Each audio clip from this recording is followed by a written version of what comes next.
হঠাৎ করে আপনার অনেক টাকার প্রয়োজন। সূরা ইখলাস মাত্র ২১ বার পাঠ করুন, ইনশাআল্লাহ টাকার ব্যবস্থা হয়ে যাবে। আপনার যত টাকার প্রয়োজন রয়েছে ইনশাআল্লাহ পেয়ে যাবেন। শুধুমাত্র আপনাদের হঠাৎ টাকার প্রয়োজন হবে তখন, অর্থাৎ আপনি যখন বুঝতে পারবেন আপনার টাকার প্রয়োজন, সে সময় শুধুমাত্র আমি যেভাবে বলবো সেভাবে সূরা ইখলাস ২১ বার পাঠ করবেন এবং সম্পূর্ণ বিশ্বাসের সাথে আমলটি করবেন। আমি এতটুকু বলে দিচ্ছি, আপনাদের আমল করতে দেরি হবে, আপনাদের প্রয়োজন মতো টাকার ব্যবস্থা হতে দেরি হবে না। আপনারা যখন সূরা ইখলাস পাঠ করবেন তখন সেই সময় খুবই ছোট্ট একটি দোয়া রয়েছে, সেই দোয়াটি পড়তে হবে।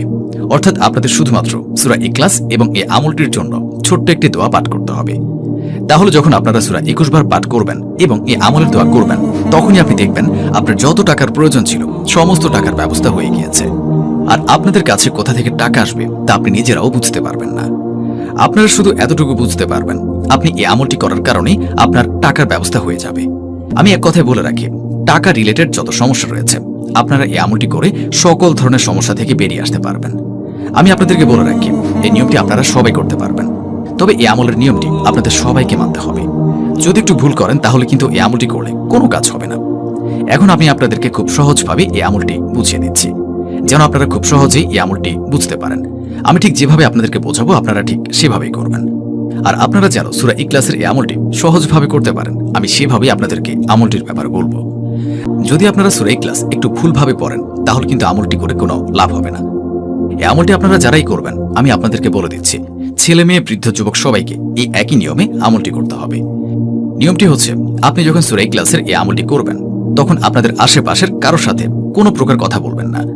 আপনি যখন এই আমলটি করা শুরু করবেন তার আগে অবশ্যই ওযু করে নেবেন। ওযু করে পাক পবিত্র অবস্থাতে আপনারা এই আমলটি করবেন। তবে আরও কিছু ছোট ছোট নিয়ম রয়েছে, যে নিয়মগুলো মেনে আপনাদেরকে আমলটি করতে হবে। এই আমলটি করার সময় আপনাদেরকে যেভাবে সূরা ইখলাস পড়তে হবে, যে সূরা ইখলাস পাঠ করতে হবে, আমি সেটা একবার তেলাওয়াত করে শোনাচ্ছি। বিসমিল্লাহির রহমানির রহিম।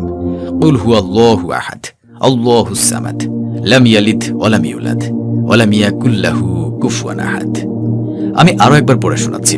আপনাদের মধ্যে যাদের মুখস্থ নেই তারা মুখস্থ করে নেওয়ার চেষ্টা করুন।